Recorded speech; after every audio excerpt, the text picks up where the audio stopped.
call you family um, because I guess what does the word family mean? A group of people who share common interests? I don't know. I mean, I did what's it called? Social studies in high school, but yeah. Anyway, hey fam, um, it's your girl. So guys, I'm gonna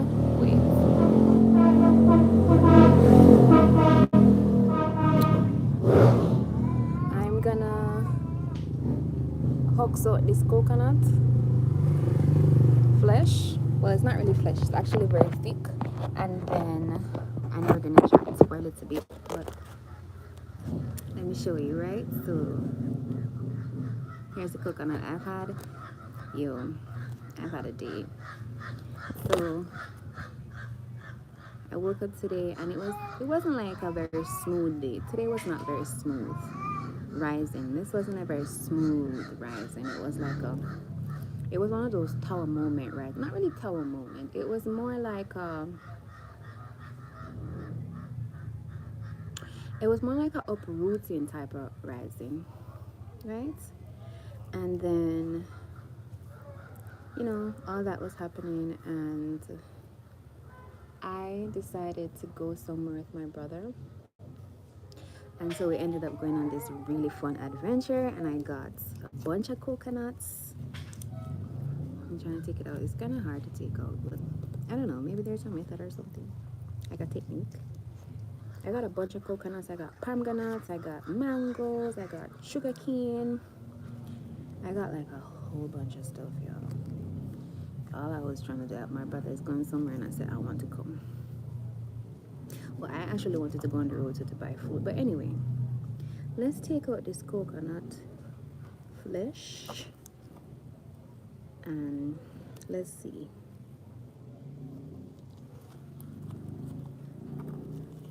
Man,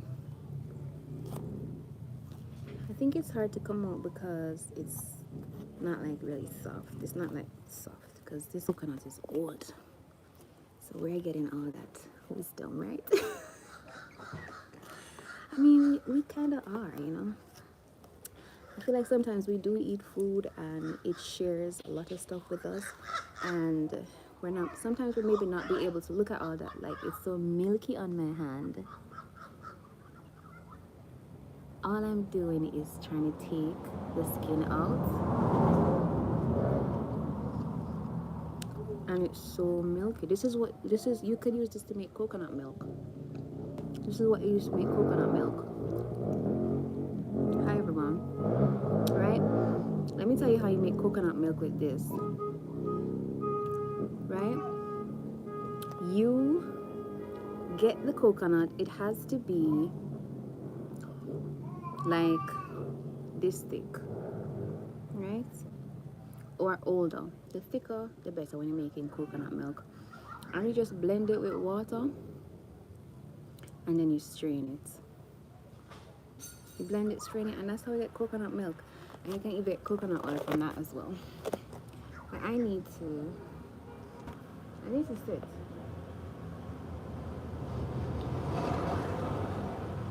I really need to sit down. Let me see if I can get something to sit on.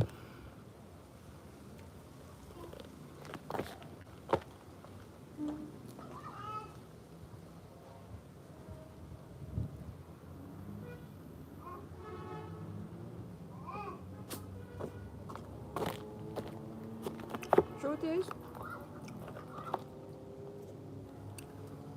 nothing. Ugh.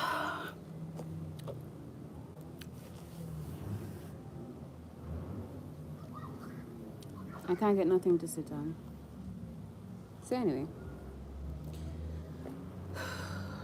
I feel like sometimes we eat food and it has so much information to share with us, but we're not able to access that information because I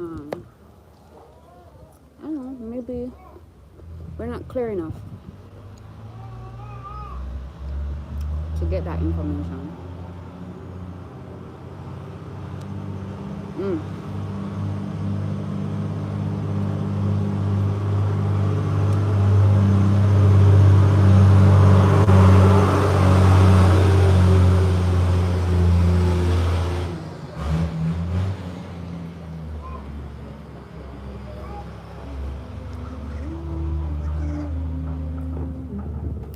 was looking around on this property, right? And I feel like nature is always speaking to us all the time, right? I mean, 24/7. I mean, the birds speak to us, you know. The wind, there's whispers in the wind and stuff. I think it's just about learning to like decipher the messages. But I was looking on this land and I was thinking about something. Here we go. So, one of the things that's currently growing on this property, like in abundance, is castor oil. Well, it's the castor oil seeds, right? Um, I want to show you what it looks like. I'm going to show you what it looks like. But the castor oil seeds, they're everywhere, right? It's the thing that you use to make castor oil. This live is in Jamaica. I'm live in Jamaica, guys. And I'm thinking about the fact that one of the things that we, like my family, this line, this maternal bloodline of women, one of the things that we have to clear is fibroids, right? And like inflammation. And all of a sudden, castor oil is just everywhere. It's like just all around, all around the property. And it's like the castor oil is literally saying, it's like Mother Nature's literally saying to us, she don't see us. Hmm? It's around the back. Like Mother Nature's literally saying, here you go, use this. Because if you study like the properties of castor oil, then castor oil is used to shrink cysts. And I mean, I don't need to be a chemist. I don't need to be a doctor. Like I'm not like a chemist or a doctor. You just need to be open to like trusting the signs around you. Because I'm looking at these castor oil and I'm like, I need to do something with this, right? Because it's everywhere around the property. And I remember there was a time where one of the things that I personally was struggling with was low iron. And all of a sudden, there's dandelion everywhere around. Like, there's dandelion everywhere just growing wild. This is Jamaica. Things just grow. Like, if if if if you've ever been here, you just know things just be growing. I think things just grow everywhere like that, really. But I was also thinking about the fact that this is Orland, right? It's Orland. This is where we were born and grew up. When we were kids, um, when you cut the umbilical cord, right? The string, there's a piece that the doctor gives you, your mom, when you cut the umbilical cord, and they give that to you, and in our family, and I think it's a Jamaican thing. It is, but you know, beliefs and stuff like that. We buried the umbilical cord, the piece that connects the baby to the mother, on the land. We bury it in the land, like we plant it like at a tree, and then the belief is that well, we're giving a piece of ourselves back to the land, but then also as we grow, the land will support us. It doesn't matter where we are in the world, who we become, who we don't become, who we choose to become. We'll always feel that sense of connection to the land. And from a biological point or perspective, one of the things that happens when we plant this, when we give back or we bury this sacred, ceremony ritual that happens, is we are basically giving our genes and our DNA to the land. When we're saying, this is who I am genetically, right? Because you're reintroducing this avatar, this body that you're now in. The land knows you, but you're telling the land specifically, you're giving it every single thing about your gene makeup and stuff, and you're like, this is who I am genetically, and you're planting that in the soil, and the soil takes that information, okay, and the soil will remember that, and it will hold that information, and it will give up or spring up or allow the land to grow things that it knows that you need. So if the soil detects that, oh, this DNA or this gene or whatever needs iron, a bunch of iron food or iron plants, iron herbs are gonna just grow there, like just out of nowhere. Um, Whatever it is that we lack, the land gives it to us. Mother gifts it to us. And so I did that same thing with my daughter. And I was just looking at all the castor oil seeds today. I'm like, a whole bunch of women in our family suffer from this thing, or it's a challenge where they have fibroids and cysts, um, and they don't know how to heal it. I've had fibroids before, and I healed it with herbs. I shrunk them with herbs. Ants biting me.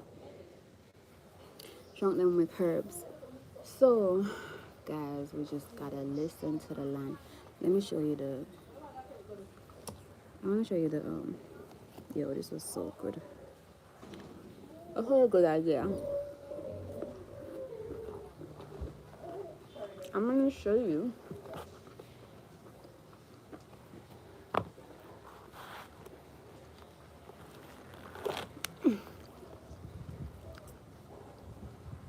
Look at your. Come, let's look at it. Come, guys, let's look at it. Come, let's look at it. Let's look at this. We have a bunch of these.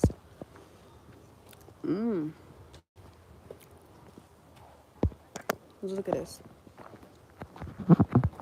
So this is what the tree looks like, right? And this is where you get castor oil.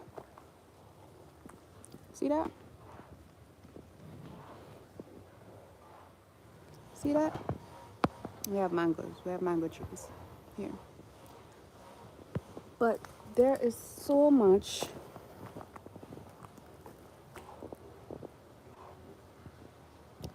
There's so much of it everywhere. All of a sudden, guys, it's just popping up.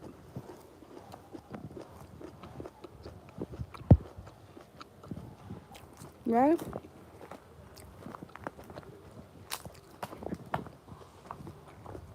I do feel like one more thing is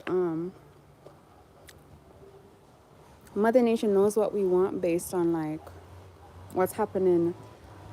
I want to say globally, but just like, you know, like the seasons. So when it's summer, your body needs certain type of herbs or food, and so certain type of herbs and food grow during that time. And it's kind of like getting the cycle or the rhythm of the natural state of the human avatar, human mind, human consciousness. Once we get, oh my gosh, this is why they be telling me to do this. Once we get into that natural state of eating what the land is, because the land knows, Mother Nature knows what we need. Once we get into that state of like connecting to that rhythm, like everything else balances out. You know, everything else really just balances out. So, for example, it's mango season. We supposed to be eating like a whole bunch of mangoes, or things that I guess you could, if you don't have like mangoes, then you could look at what's the most potent thing that we get from mangoes mineral-wise. I'm on a live, baby. What's that? No, I have. What's the most potent thing that we get? Did I just say I was on live? I don't know what you're gonna do with it. What do you want to do with it?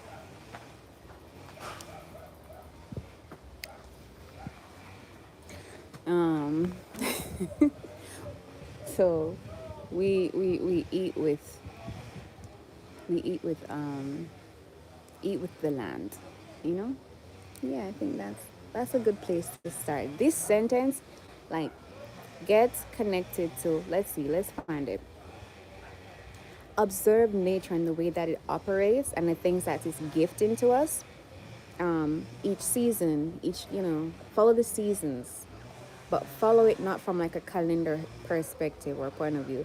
Follow it from what nature is doing. Like follow it from that. Like I feel like in winter, like when it gets cold, when it gets cold, then the body slows down. So we have to eat, based on that. Yeah, you gotta eat based on that. Because if the body slows down, that means digestion slows down.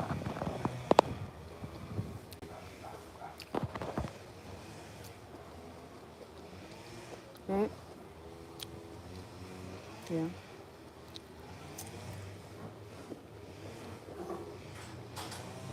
This is a pentagram. It's not connected to any country.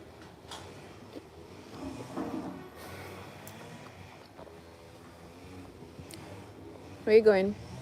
Anyway, guys, I just wanted to eat my coconut and talk for a little bit. And seeing that this is my YouTube, I just thought, why not? So tell me what you think about that. Have you ever thought about that? Like, well, I know the information is out there, but when you really think about it, and do you observe what the land around you is trying to give to you in terms of like food and fruits? And do you not just observe, but do you also try to listen and like eat accordingly? Is that something that you do?